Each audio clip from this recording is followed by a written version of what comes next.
Introducción. Este es un curso de milagros. Es un curso obligatorio. Solo el momento en el que decides tomarlo es voluntario. Tener libre albedrío no quiere decir que tú mismo puedas establecer el plan de estudios. Significa únicamente que puedes elegir lo que quieres aprender en cualquier momento dado. Este curso no pretende enseñar el significado del amor, pues esto está más allá de lo que se puede enseñar. Pretende, no obstante, dejar los obstáculos que impiden experimentar la presencia del amor, el cual es tu herencia natural. Lo opuesto al amor es el miedo, pero aquello que todo lo abarca no puede tener opuestos. Este curso pretende, por lo tanto, resumirse muy simplemente de la siguiente manera. Nada real puede ser amenazado. Nada irreal existe. En esto radica la paz de Dios. Capítulo 1. El significado de los milagros. 1. Principios de los milagros. 1. No hay grados de dificultad en los milagros. No hay ninguno que sea más difícil o más grande que otro. Todos son iguales. Todas las expresiones de amor son máximas. 2. Los milagros de por sí no importan. Lo único que importa es su origen, el cual está más allá de toda posible evaluación. 3. Los milagros ocurren naturalmente como expresiones de amor. El verdadero milagro es el amor que los inspira. En este sentido, todo lo que procede del amor es un milagro. 4.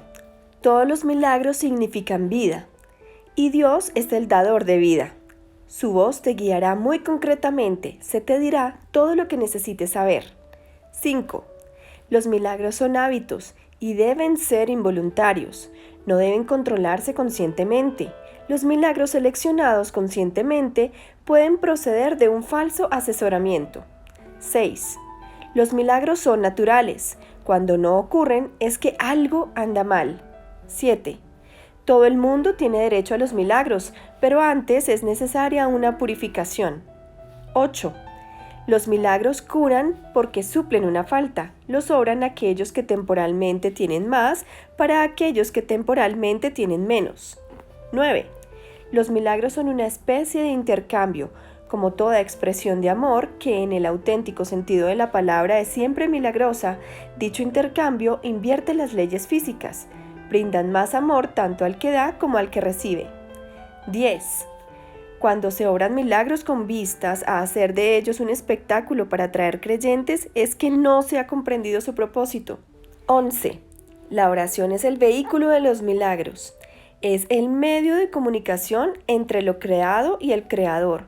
Por medio de la oración se recibe amor y por medio de los milagros se expresa amor. 12.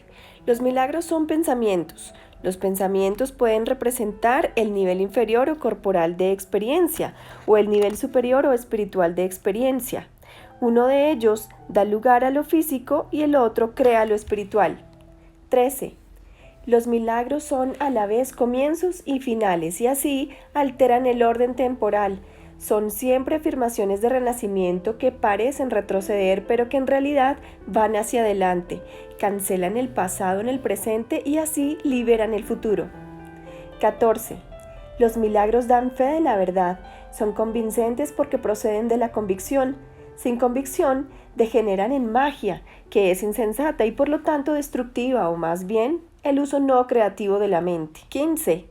Todos los días deberían consagrarse a los milagros. El propósito del tiempo es que aprendas a usarlo de forma constructiva. El tiempo es, por lo tanto, un recurso de enseñanza y un medio para alcanzar un fin. El tiempo cesará cuando ya no sea útil para facilitar el aprendizaje. 16. Los milagros son recursos de enseñanza para demostrar que dar es tan bienaventurado como recibir. Aumentan la fortaleza del que da y simultáneamente le dan fortaleza al que recibe. 17. Los milagros trascienden el cuerpo, son cambios súbitos al dominio de lo invisible, más allá del nivel corporal, por eso es por lo que curan. 18. El milagro es un servicio, es el máximo servicio que le puedes prestar a otro. Es una manera de amar al prójimo como a ti mismo, en la que reconoces simultáneamente tu propia valía y la de él. 19. Los milagros hacen que las mentes sean una en Dios. Se basan en la cooperación porque la filiación es la suma de todo lo que Dios creó. Los milagros reflejan, por lo tanto, las leyes de la eternidad, no las del tiempo. 20. Los milagros despiertan nuevamente la conciencia de que el espíritu, no el cuerpo, es el altar de la verdad. Este reconocimiento es lo que confiere al milagro su poder curativo. 21. Los milagros son expresiones naturales de perdón. Por medio de los milagros aceptas el perdón de Dios al extendérselo a otros. 22. Los milagros se asocian con el miedo debido únicamente a que la creencia de que la oscuridad tiene la capacidad de ocultar. Crees que lo que no puedes ver con los ojos del cuerpo no existe. Esta creencia te lleva a negar la visión espiritual. 23. Los milagros reorganizan la percepción y colocan todos los niveles en su debida perspectiva. Esto cura, ya que toda enfermedad es el resultado de una confusión de niveles. 24.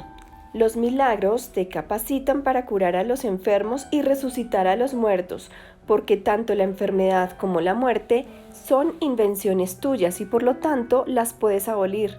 Tú mismo eres un milagro, capaz de crear a semejanza de tu creador. Todo lo demás no es más que tu propia pesadilla y no existe. Solo las creaciones de luz son reales. 25. Los milagros son parte de una cadena eslabonada de perdón, que una vez completa es la expiación. La expiación opera todo el tiempo y en todas las dimensiones del tiempo. 26. Los milagros representan tu liberación del miedo. Expiar significa deshacer. Deshacer el miedo es un aspecto esencial del poder expiatorio de los milagros. 27. Un milagro es una bendición universal de Dios a todos mis hermanos por mediación mía. Perdonar es el privilegio de los perdonados. 28. Los milagros son un modo de liberarse del miedo. La revelación produce un estado en el que el miedo ya ha sido abolido. Los milagros son, por lo tanto, un medio y la revelación un fin. 29. Los milagros alaban a Dios a través de ti. Lo alaban al honrar a sus creaciones, afirmando así la perfección de las mismas. Curan porque niegan la identificación con el cuerpo y afirman la identificación con el espíritu. 30. Dado que los milagros reconocen el espíritu, ajustan los niveles de percepción y los muestran en su debido lugar. Esto sitúa al espíritu en el centro, desde donde puede comunicarse directamente. 31. Los milagros deben inspirar gratitud, no reverencia. Debes dar gracias a Dios por lo que realmente eres.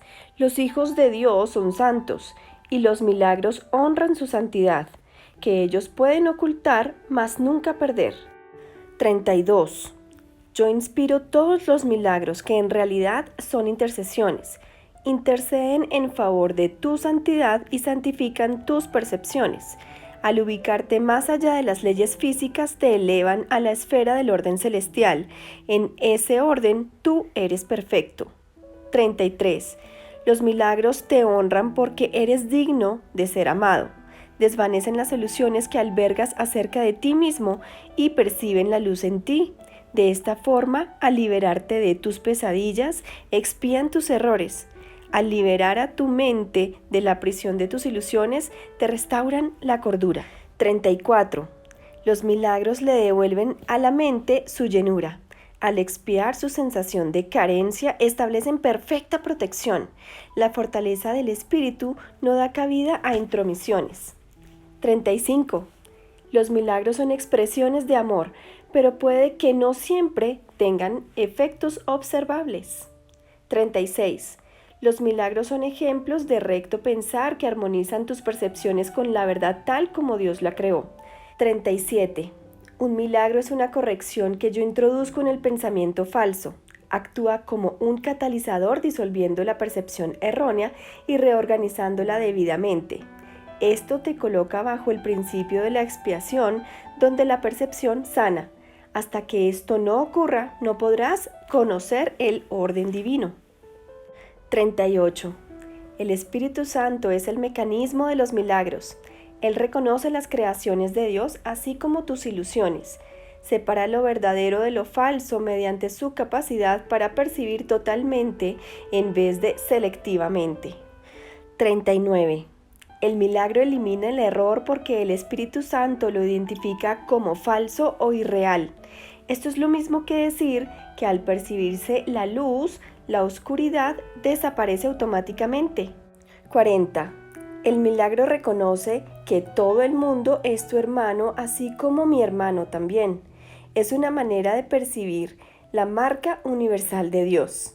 41. El contenido perceptual de los milagros es la plenitud, de ahí que puedan corregir o redimir la errada percepción de carencia. 42. Uno de los mayores beneficios que se deriva de los milagros es su poder para liberarte de tu falso sentido de aislamiento, privación y carencia. 43. Los milagros surgen de un estado mental milagroso o de un estado de estar listo para ellos. 44. Los milagros son expresiones de una conciencia interna de Cristo y de haber aceptado su expiación. 45. Un milagro nunca se pierde. Puede afectar a mucha gente que ni siquiera conoces y producir cambios inimaginables en situaciones de las que ni siquiera eres consciente. 46. El Espíritu Santo es el medio de comunicación más elevado. Los milagros no entrañan este tipo de comunicación debido a que son medios temporales de comunicación. Cuando retornes a la forma original de comunicación con Dios por revelación directa, los milagros dejarán de ser necesarios. 47. El milagro es un recurso de aprendizaje que reduce la necesidad del tiempo. Establece un intervalo temporal fuera de lo normal que no está sujeto a las leyes usuales del tiempo. En este sentido, es intemporal. 48. El milagro es el único recurso que tienes a tu inmediata disposición para controlar el tiempo. Solo la revelación lo trasciende al no tener absolutamente nada que ver con el tiempo. 49. El milagro no distingue entre diferentes grados de percepción errónea. Es un recurso para sanar la percepción que es eficaz independientemente del grado o dirección del error. En eso radica su verdadera imparcialidad. 50. El milagro compara lo que tú has hecho con la creación, aceptando como cierto lo que concuerda con ella y rechazando como falso lo que no. 2. La revelación, el tiempo y los milagros. La revelación produce una suspensión completa, aunque temporal, de la duda y el miedo. Refleja la forma original de la comunicación entre Dios y sus creaciones, la cual entraña la sensación extremadamente personal de creación que a veces se busca en las relaciones físicas. La proximidad física no puede proporcionarla. Los milagros, en cambio, son genuinamente interpersonales y conducen a un auténtico acercamiento a los demás. La revelación te une directamente a Dios. Los milagros te unen directamente a tu hermano. Ni la revelación ni los milagros emanan de la conciencia, aunque ambos se experimentan en ella. La conciencia es el estado que induce a la acción, aunque no la inspira. Eres libre de creer lo que quieras, y tus actos dan testimonio de lo que crees. La revelación es algo intensamente personal y no puede transmitirse de forma que tenga sentido. De ahí que cualquier intento de describirla con palabras sea inútil. La revelación induce solo a la experiencia. Los milagros, por otra parte, inducen a la acción. Por ahora resultan más útiles debido a su naturaleza interpersonal. En esta fase del aprendizaje, obrar milagros es importante porque no se te puede forzar a que te liberes del miedo. La revelación es literalmente inefable porque es una experiencia de amor inefable. La reverencia se debe reservar solo para la revelación, a la que se puede aplicar perfecta y correctamente. No es una reacción apropiada hacia los milagros porque un estado de reverencia es un estado de veneración, lo cual implica que uno de rango inferior se encuentra ante su creador. Tú eres una creación perfecta y deberías sentir reverencia solamente en presencia del Creador de la perfección. El milagro es, por lo tanto, un gesto de amor entre iguales. Los que son iguales no deben sentir reverencia los unos por los otros, pues la reverencia implica desigualdad. Por consiguiente, no es una reacción apropiada hacia mí. Un hermano mayor merece respeto por su mayor experiencia y obediencia por su mayor sabiduría. También merece ser amado por ser un hermano y devoción si es devoto. Es tan solo mi devoción por ti lo que me hace merecedor de la tuya. No hay nada con respecto a mí que tú no puedas alcanzar. No tengo nada que no proceda de Dios. La diferencia entre nosotros por ahora estriba en que yo no tengo nada más.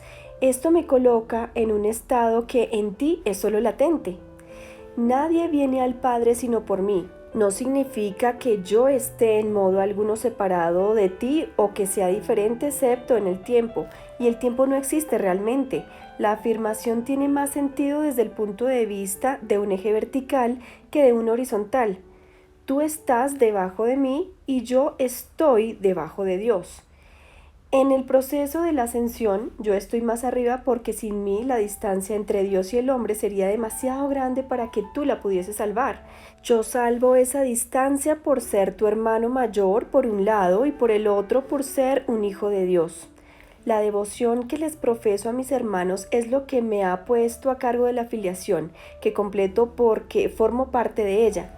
Tal vez esto parezca contradecir la afirmación yo y el Padre somos uno, pero esa afirmación consta de dos partes en reconocimiento de la mayor grandeza del Padre.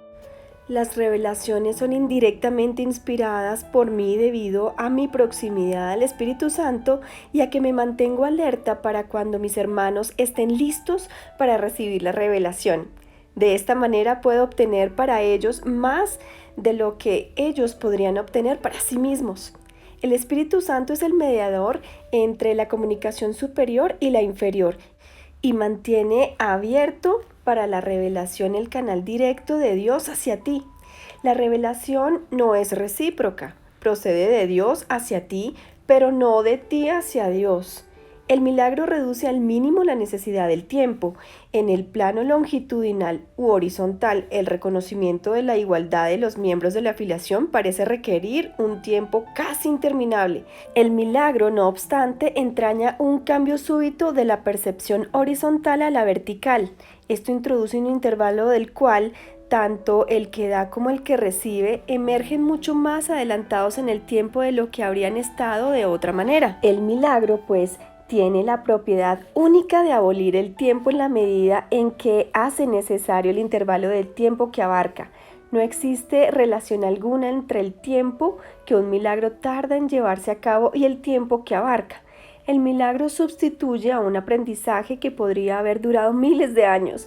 Lo hace en virtud del reconocimiento implícito de la perfecta igualdad que existe entre el que da y el que recibe, en la que se basa el milagro. El milagro acorta el tiempo al producir su colapso, eliminando de esta manera ciertos intervalos dentro del mismo.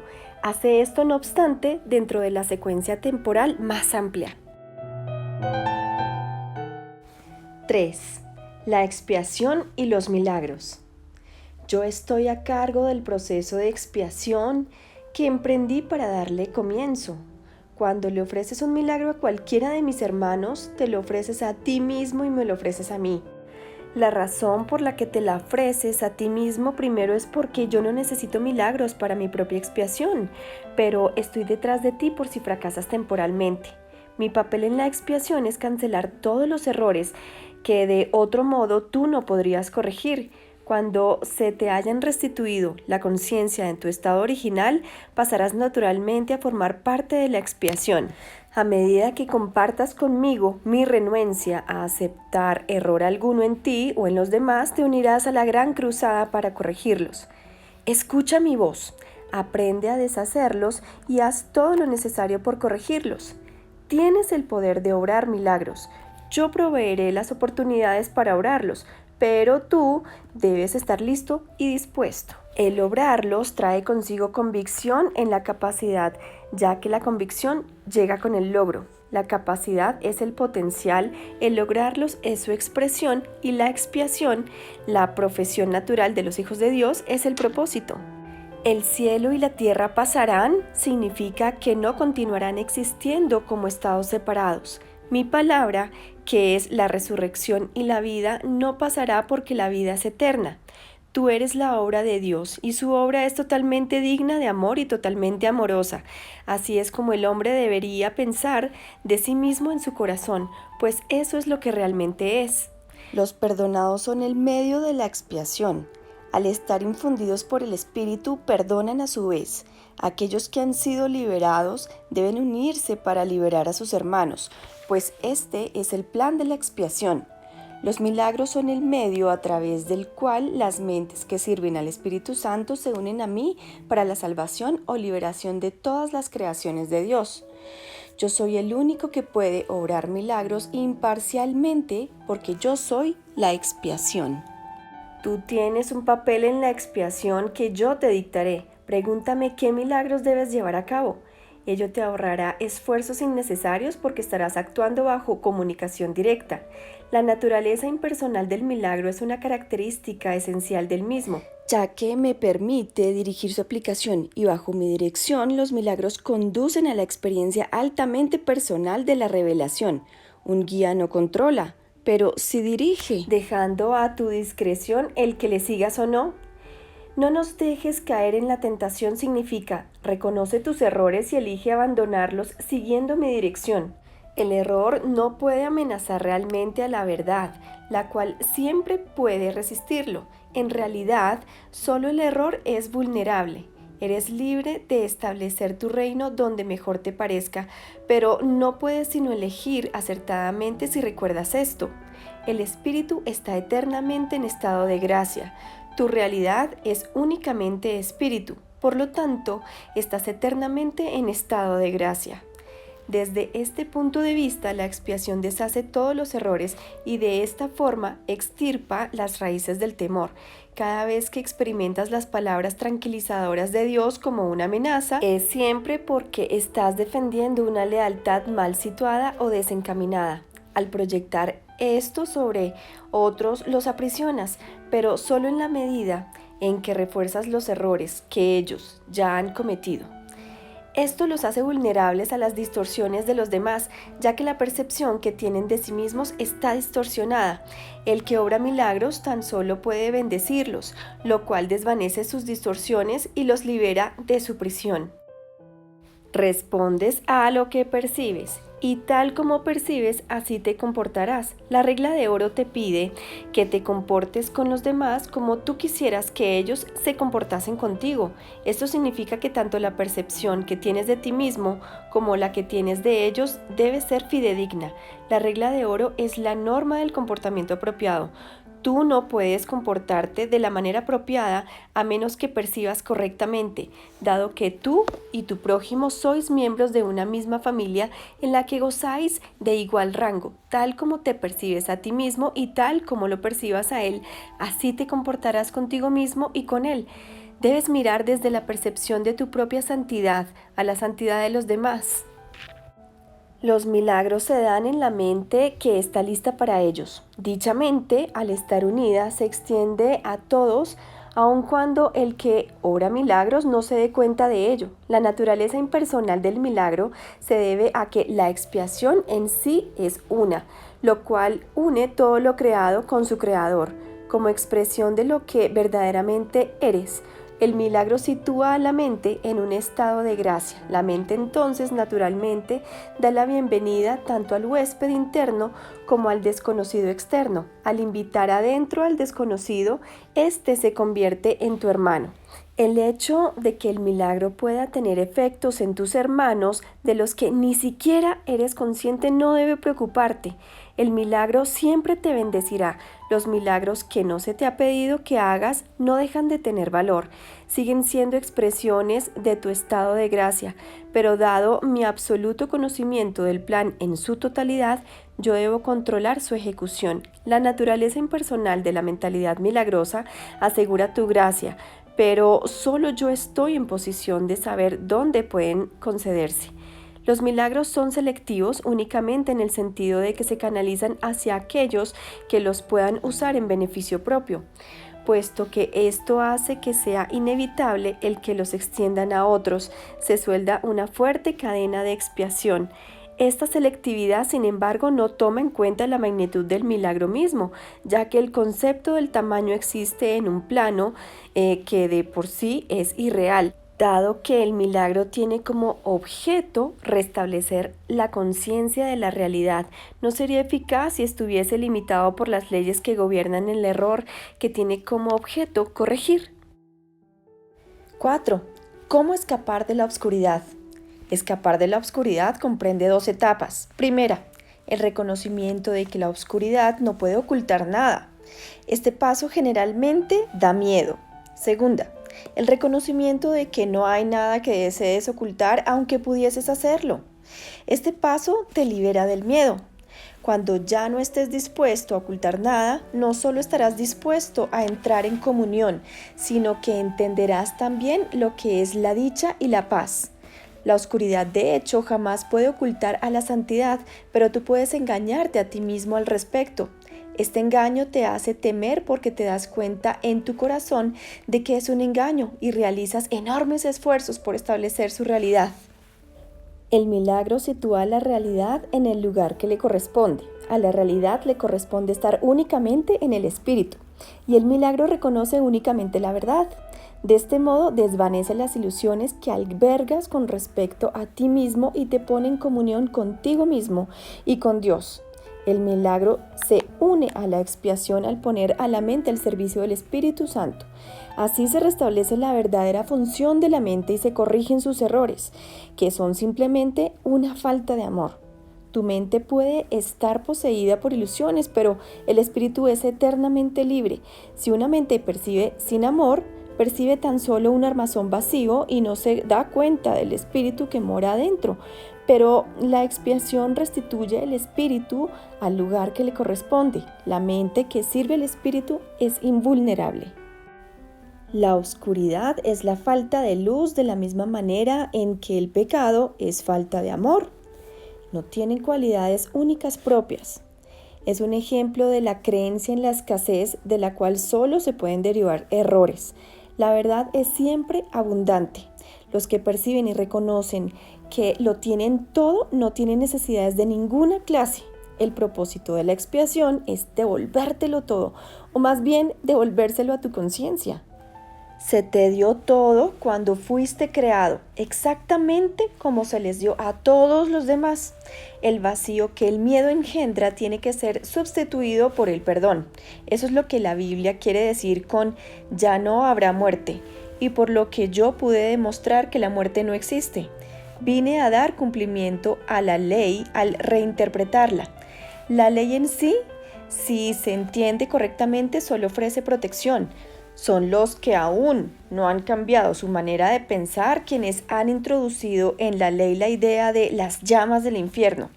Te aseguro que daré testimonio a través de todo aquel que me lo permita y en la medida en que me lo permita. Aquello de lo que das fe demuestra tus creencias y de esta manera las refuerza.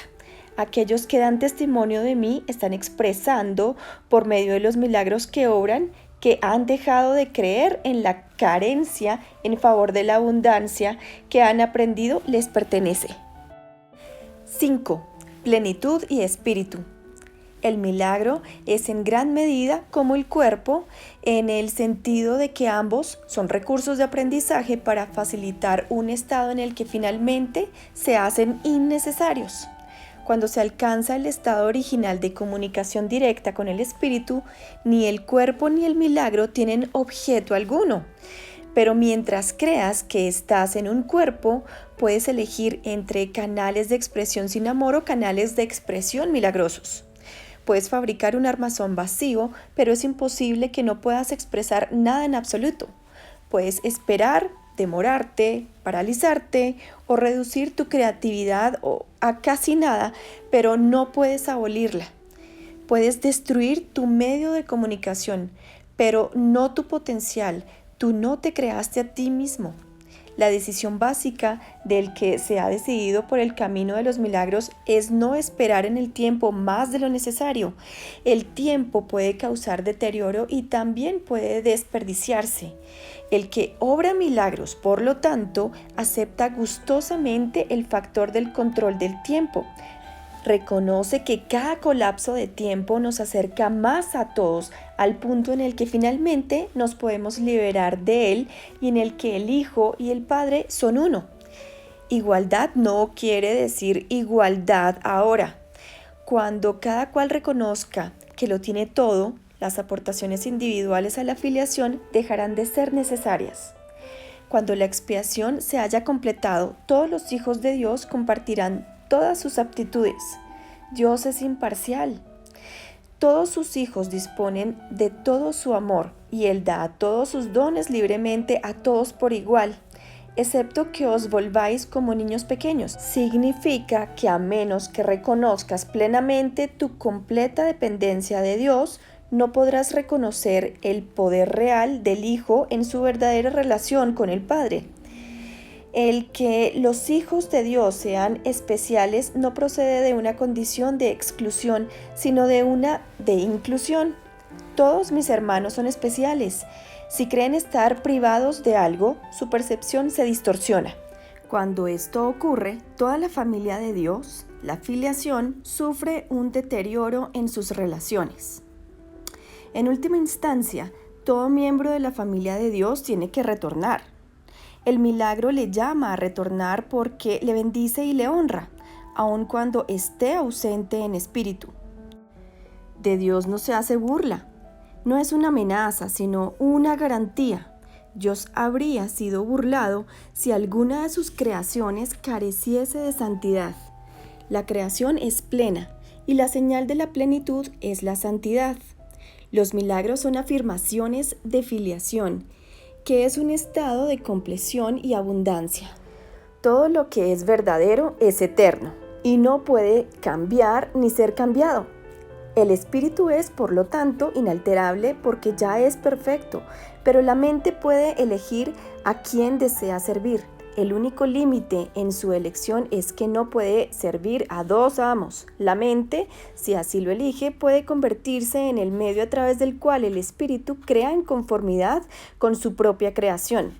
De no elegir esto libremente, retiene su potencial creativo, pero se somete a un control tiránico en lugar de uno autoritativo. Como resultado de ello, aprisiona, pues tales son los dictados de los tiranos. Cambiar de mentalidad significa poner tu mente a disposición de la verdadera autoridad. El milagro es la señal de que la mente ha elegido dejarse guiar por mí en el servicio a Cristo. La abundancia de Cristo es el resultado natural de haber decidido seguirle.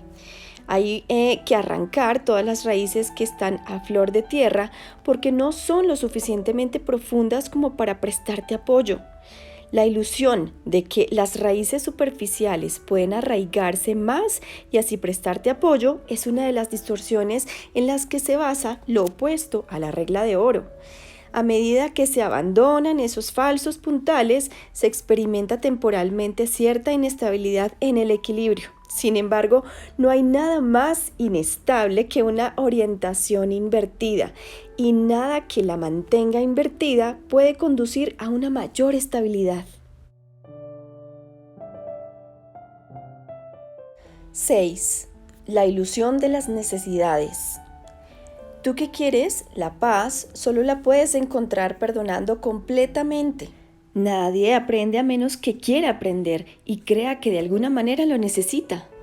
Si bien en la creación de Dios no hay carencia, en lo que tú has fabricado es muy evidente. De hecho, esta es la diferencia fundamental entre lo uno y lo otro.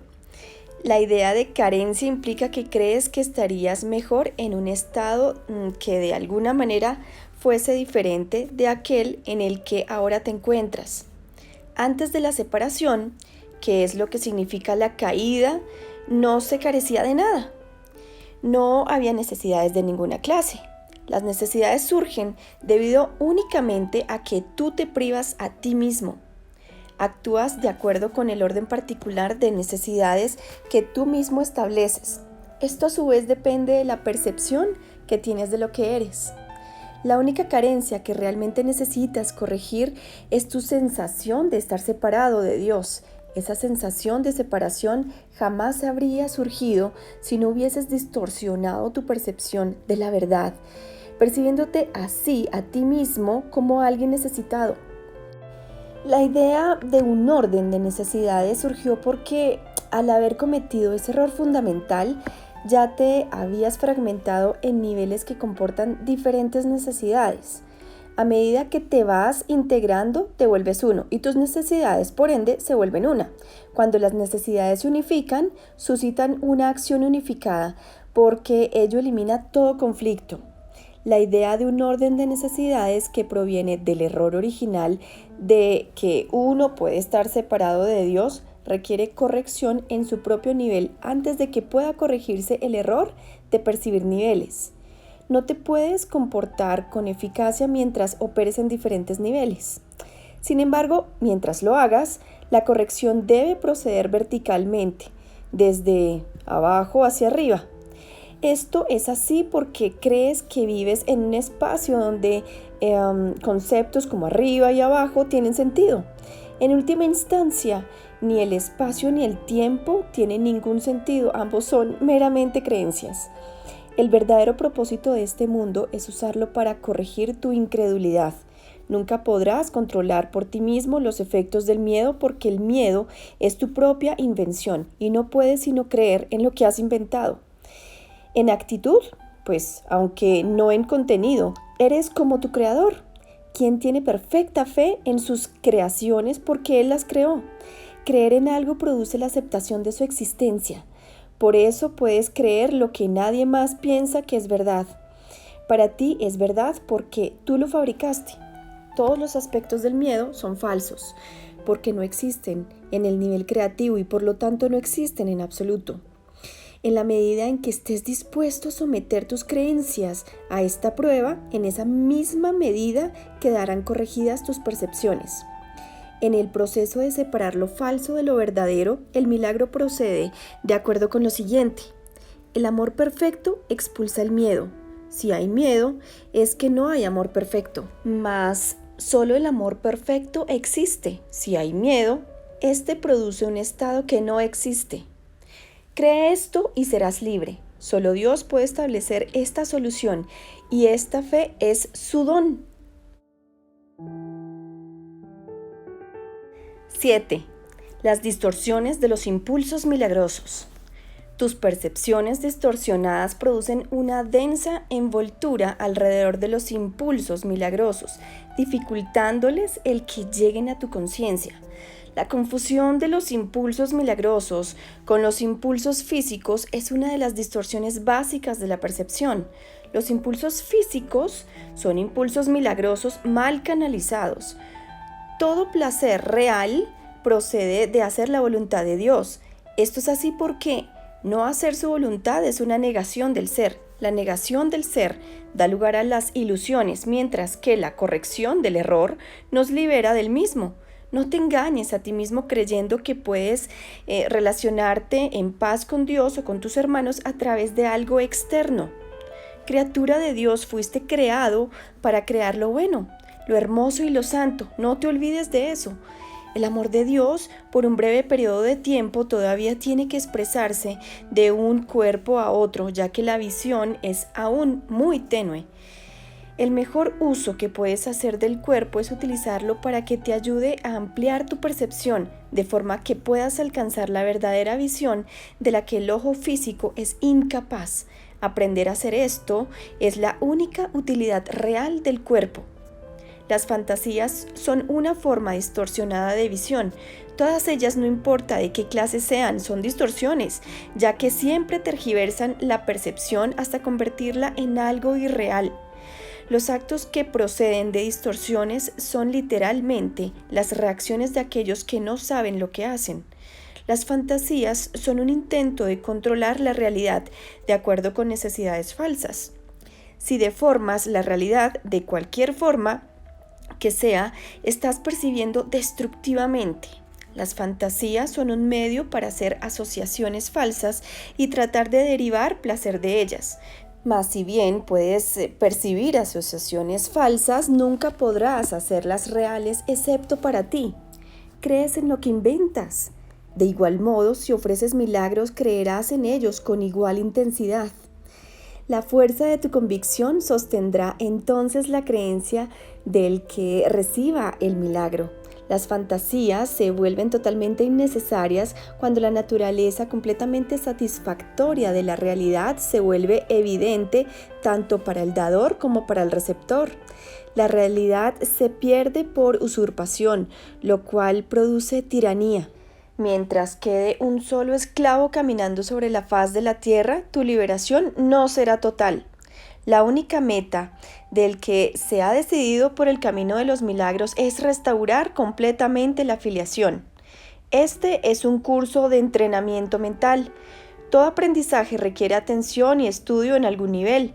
Algunas de las secciones posteriores de este curso se basan en tan gran medida en estas primeras secciones, que es necesario un estudio muy detallado de las mismas. También las vas a necesitar a modo de preparación. Sin esta preparación, lo que sigue podría infundirte demasiado temor, imposibilitando así el que pudieses usarlo de manera constructiva. A medida que estudies estas primeras secciones, no obstante, comenzarás a percatarte de algunas de las conexiones que más adelante se ampliarán.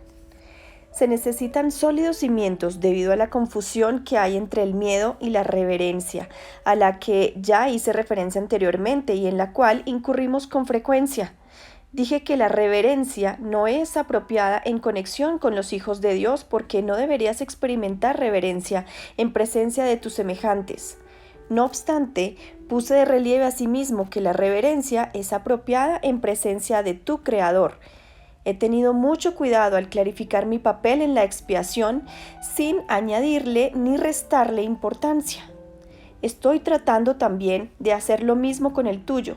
He subrayado que la reverencia no es una reacción apropiada hacia mí debido a nuestra inherente igualdad. Algunos de los pasos posteriores de este curso, sin embargo, entrañan un acercamiento más directo a Dios mismo.